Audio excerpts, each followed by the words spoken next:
Hi, this is David Unsworth, English editor of the PanAm Post. Today we'll be speaking with Dr. Wolf von Laer, CEO of Students for Liberty. He holds a PhD in political economy from King's College in London, and his academic work has focused on entrepreneurship, public choice issues, and Austrian economics. Wolf, thank you so much for being with us today. Thank you so much for having me, David. So in a short time, just under a decade or so, the SFL, Students for Liberty, has emerged as one of the biggest, if not the biggest, players in the libertarian movement on college and university campuses. Tell us about the origins of SFL and how you became involved with the organization. Certainly. We got all started in 2007, actually, when just a bunch of students came together to share expertise how to run a student group, because there was no network like that out there back during those days. And so these students, Alexander McCoben, Sloan Frost, Sam Ekman, who are still on our board of directors to this day, actually, they then decided to organize an event because they wanted to see, maybe there are other libertarians out there that are interested in organizing campus events. So then they organized an event at Columbia University and in New York. However, it was the worst possible circumstances. There was a blizzard going on, flights were canceled, people were calling them, is the event still taking place? And in the end, it took place, and they had over 100 people there. And then Alexander and the others realized that there's a need for an organization. And in 2008, Students for Liberty was officially founded in the United States as a 501c3. Now, we are in our 10th year right now, and we have grown to a network that is active in 102 countries, and we are on hundreds of college campuses in the United States and thousands abroad. And it's really wonderful to see this growth and being part of that as a volunteer, to answer your second question, as well as the CEO now. Since you asked me how I got involved, that was in 2011. That was the first time Students for Liberty ventured over the pond and tried to see if there are libertarians in Europe. And I heard about SFL, and I was really curious because at that time I was active in youth politics for the classical Liberal Party in Germany. However, I quickly realized that politics most often, unfortunately, is only about money and positions and not so much about the ideas, which I cherished. And I applied and got accepted, and SFL has radically changed my life. I can honestly tell you, David, that I would not have a fraction of the skills that I have today without the organization. Because it's not only about teaching the ideas and talking about the ideas, but also giving young people the possibility to do great things. I've organized events with over 300 people, led a European movement, and worked with a brilliant team of people who were so much more experienced than I was. And that is the great appeal of SFL. It's quite amazing to see the growth. I mean, I just read that SFL hosted the first libertarian student meetup on the continent in Nigeria, if I'm not mistaken, and it had 352 students show up. I mean, that is astounding. Yes. That is just amazing. It's more astounding that these people are libertarians, because we had even a bigger event in the past where we had 1,000 people there. But we've realized many people were just there to partake in an international event and put that on their CV, but their motivations were not aligned with our philosophy of free markets and free speech. So the event with 300 people was actually something that people had to apply to and go through an application process in order to be part of that. So there are libertarians everywhere, and we find them. We just recently got tons of applications, and don't ask me why, from Pakistan and also Afghanistan. And we're venturing out everywhere, but I would like your listeners to know that even though we are international, and I have a strange name and a strange accent, that we spend more than 2/3 of our funding and our resources, which is this year $4.1 million, on the United States. And this is where we originated from. This is this is the land of the free, and where most of our supporters are, and it's desperately needed here. So what can students do to start? How many chapters do you have in the United States, and what can students do to start an SFL chapter on their college or university campus? Yeah, thank you for asking. So the easiest way is just going to our website, which is studentsforliberty.org, and then /CC, which stands for Campus Coordinator. This is our premier leadership program. Everyone who gets accepted to that after the application process then gets online and in-person training, and depending how much they are doing for the organization and organizing events, they get opportunities to travel, go to events, get additional resources to become active on campus.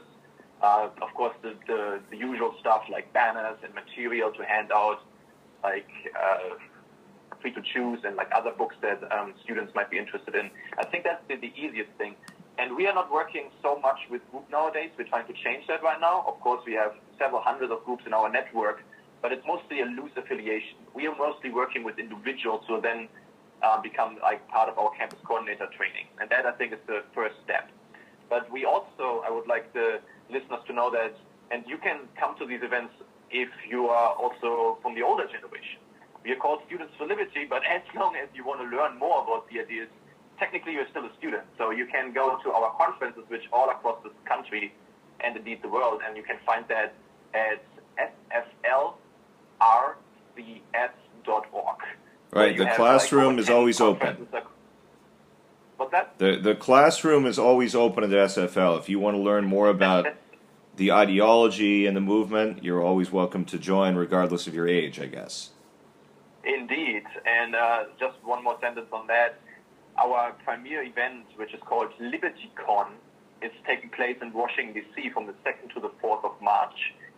It normally attracts between 1,500 and 2,000 people, and Steve Forbes is going to be there, and the head of the Thurgood Marshall Fund is going to be there, and people from the movement, but also people we are working with closely from the left and the right, and we traditionally have over 50% of the people attending are non-students because it's an event for everyone.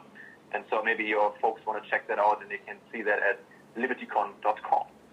I recently read on your website about several SFL student leaders who just made Forbes 30 under 30 list. Why don't you tell us a little bit about them and how they're making a difference in the public discourse? Yeah, that's very cool, and that ties into something that happened to me. I told you that SFL has changed my life, and what we're trying to do is giving people the resources and the training to become better advocates for the ideas. Then they change the campuses now, but also society in the future. And here, with the 30 under 30 folks, we're already seeing that. We have Dr. Laer She, and these are all Americans, by the way, she was a volunteer during my time. She was active in America, and I was active in Europe. And she's now teaching at SUNY in New York. She is publishing different articles in Wall Street journals. She's already collaborating on many books, and she not only was very productive on campus when she was a student, but now she's teaching throughout her lifetime as an academic thousands of people and reaches with her writing even more than that. And so that's a fantastic extension of our theory of social change. Another person that is on that list on the Forbes 30 under 30 who went through our program is Robbie Suave. He's working for Reason as an associate editor now, and he focuses on what the United States desperately needs: free speech, but also criminal justice reforms. He has appeared on Fox News, CNN, NPR. He's publishing regularly in the New York Times, and it's wonderful that he's reaching, with the message of liberty, a broader audience, not just like the echo chamber of the libertarian or classical liberal movement. And speaking of free... Yes. Free speech, you just mentioned, it's been under assault at academic institutions worldwide. It is, though, heartening to see a place, I don't know if you saw at the University of Chicago, they recently said, we are not going to allow so-called safe spaces and trigger warnings, and this is a research institution where diverse points of view are encouraged. How does SFL provide student groups and leaders with the tools to even the playing field? That's an excellent question, and a question that we need to ask more and more. And the Chicago principles you were just alluding to are very important, and many of our students are actually working at their campuses to get these same principles implemented at their universities so that there's more of a level playing field, as you said. The main thing that we are doing with Students for Liberty is that we are training students to become better communicators. So every campus coordinator that goes through our programs, and every year over 1,000 people go through that, learns about communication for liberty, how to talk to the other side. Because what we're seeing on campus right now is the fundamental lack of civil discourse. People are just yelling at one another, and that is not how you spread ideas. And so we at Students for Liberty try to build bridges to the other side, so to speak, but also really make a positive case for liberty, because so much of the libertarian movement is complaining about yet another regulation and the growth of government, and we should complain about that. However, how do you make the ideas appealing, which excites you and me? We need to make the case that they're wonderful, that they have changed millions, if not like billions of people's lives for the better, and gives us all these opportunities. And it has to be an invitation to have a discourse about that. And that is fundamentally lacking, because very often the reaction to the anti-free speech crowd is just ridiculing them, yelling at them, and not understanding where they're coming from. And that is not a productive way. So our students try to build bridges and organize events where you find Black Lives Matter, the College Republicans, Students for Liberty, Students for Israel, all in one room to have civil discourse. And I think that's the only way. It's not the easiest way, but I think we need to do that in order to defend free speech and the First Amendment on campuses in the United States. Where is SFL currently seeing the greatest growth? I mean, Wolf and I met at Freedom Fest in Las Vegas last month, and I met SFL students from all over the world. And specifically, what is your outreach program like to, say, the underdeveloped world, places like Latin America, Sub-Saharan Africa, South Asia?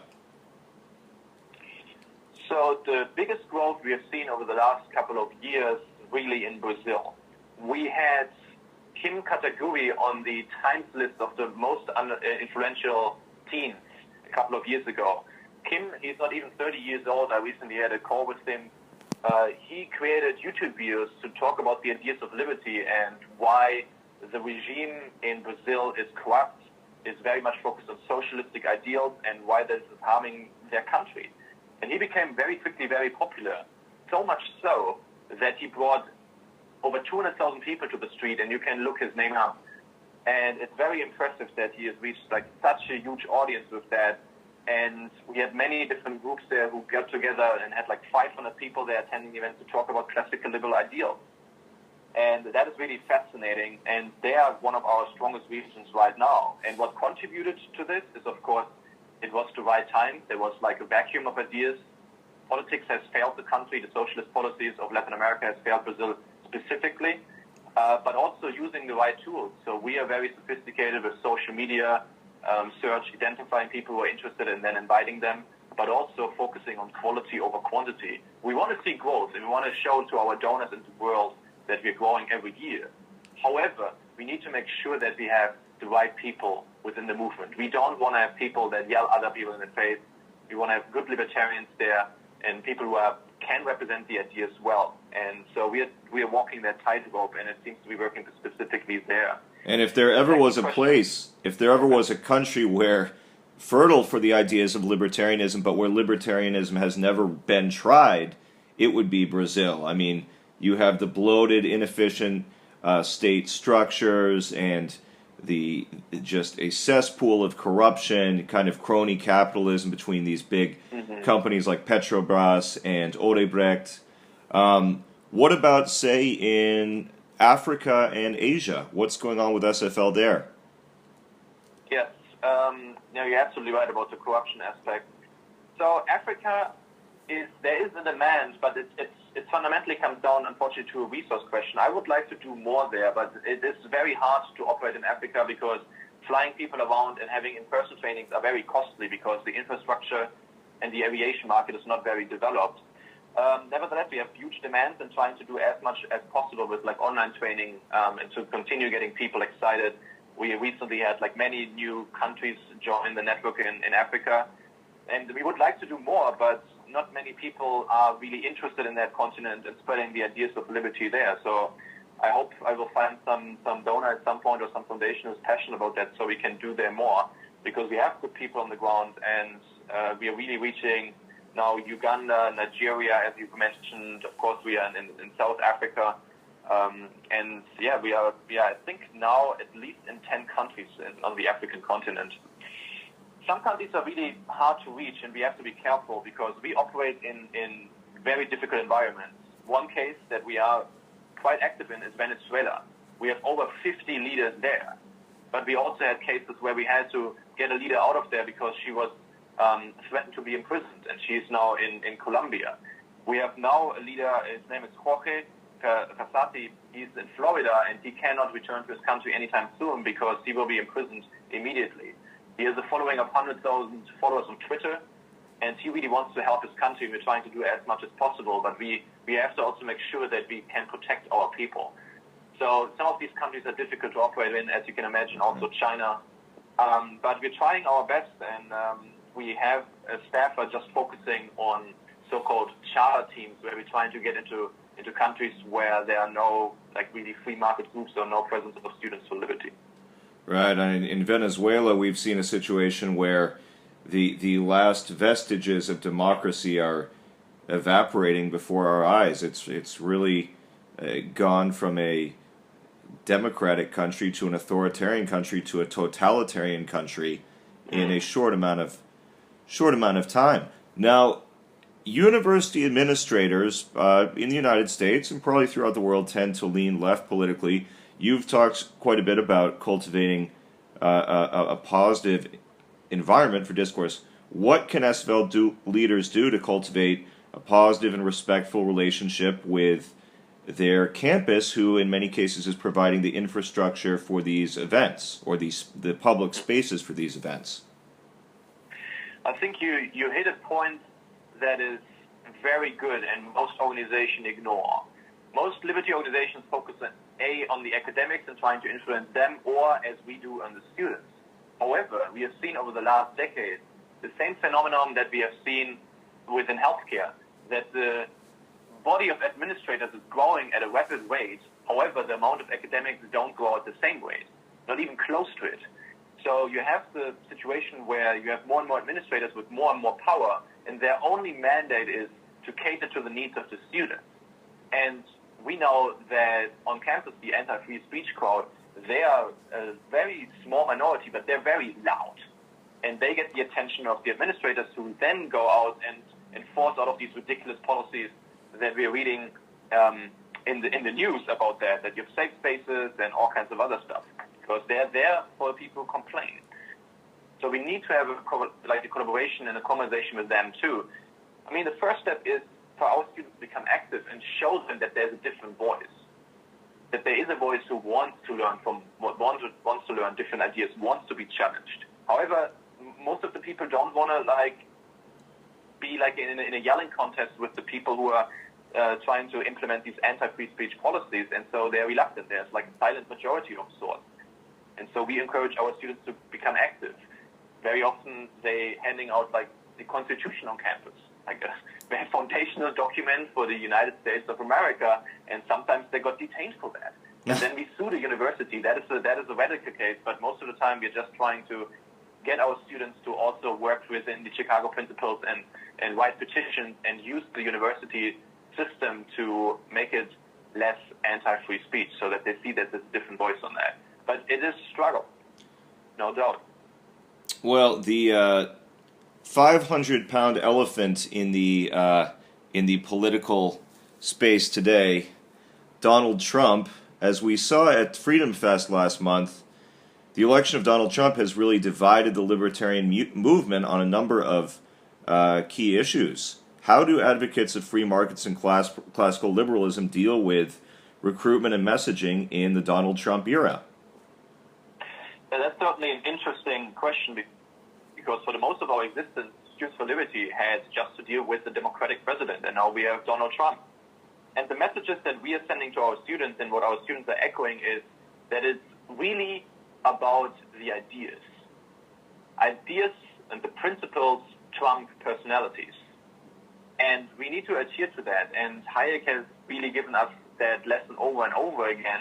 And what I see very often with libertarians is that they then just get too attached to the personality. And they see that Trump is doing something good, is getting rid of some kind of regulation, and then maybe defend that person even if Trump is doing something which is very antithetical to liberty.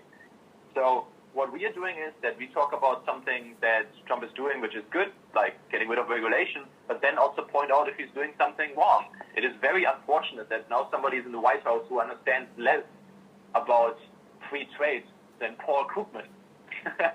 who Yeah. wrote his PhD and his early work, which got him the Nobel Prize about free trade. In the end of the day, he says free trade is good, and Trump doesn't get that. And Krugman, the poster boy of the left, he understands that. And so it's very unfortunate. And so we have to point out the things that the administration is doing wrong and fight against that and put better ideas in place and argue for that. But praise where praise is due. And this is something which is hard to do because people get too attached to personalities and there's too much infighting. But since we are not attached to any political party, we are attached to the ideas, we can have conversations with people who are pro-Trump and anti-Trump. And we see that in the student body as well. And it leads to productive conversations as long as they are civil. The Donald Trump issue is when people suggest that Donald Trump can be pigeonholed into one ideological movement, he really can't. I mean, it wouldn't be fair to say that Donald Trump's a conservative or a classical liberal, and by all means, he's definitely not a libertarian. You know, as a businessman, as an entrepreneur, he certainly understands markets and he has some respect for them, but he's kind of a bizarre amalgamation of a lot of different ideologies, and many of them are somewhat incongruous, would you say? I agree with that, and I think it's always advantageous for a politician if he or she doesn't have like a principles, right? Because then he or she can appeal always to the majority and can say what people want to say. And normally politicians are the last ones to react. They are not implementing social change. They are reacting to whatever is going on in the public. And so our strategy is that there's no blueprint for liberty. You cannot only rely on politics. It's a very important part of society, and we need to be active in it. But we also need libertarian academics. We need people like you, David, who do like public education, podcast writing, journalists. We need business people, and a lot of them, who also stand up for these ideas. And so that is our theory of social change, that we're trying to get as many people into these influential positions of society while still defending the ideas of liberty. And then pushing against mindless politicians who are just trying to increase their power. But I certainly agree with you that Trump doesn't seem to have like a very firm ideology. We've been speaking today with Dr. Wolf von Laer, the CEO of the libertarian organization Students for Liberty, which is promoting free markets throughout the world on college and university campuses. Wolf, thank you so much for being with us today. It's been a real pleasure. Thank you so much for your work, and thanks for having me. Thank you.